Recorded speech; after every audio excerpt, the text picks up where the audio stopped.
Interview lang tayo kung update lang po kay tatay kung katong gahapon nag-medical check-up, okay man siya, no?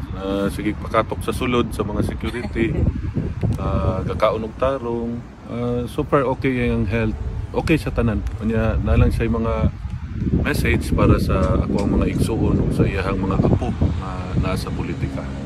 O kato, permi niya gina-reiterate na unta suportahan sa mga Pilipino ang iyahang kandidato sa pagkasenador sa PDP laban ng Duterte. Aware siya kung na alive gyapon ang power sa mga kababayan nato na bisag na nami sa Duterte Street. Ako gisultian gagibalhin na una Duterte Forest karon Duterte Street na nagsigir man to siya katawa.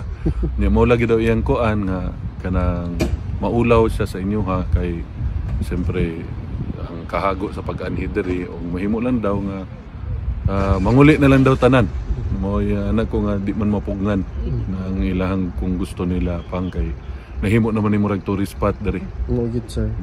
Sir, imuhang message sa mga katawhan sir to the upcoming election. Magbantay ta no ug namoy makita kay hilig man ning administrasyon na ning pinalitay boto kitaan man nato na. So magbantay ta, magbinantayon, isumbong dayon no sa atong kapitan o sa pulis.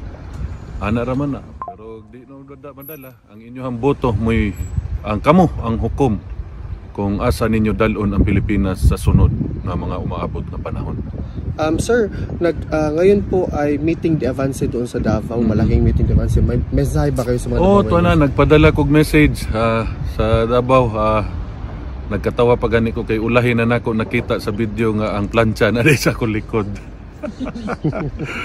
Sir, mabuhay po kayo sir. Daghang salamat sir. Salamat po kayo sa inyong suporta. Salamat kayo. Salamat.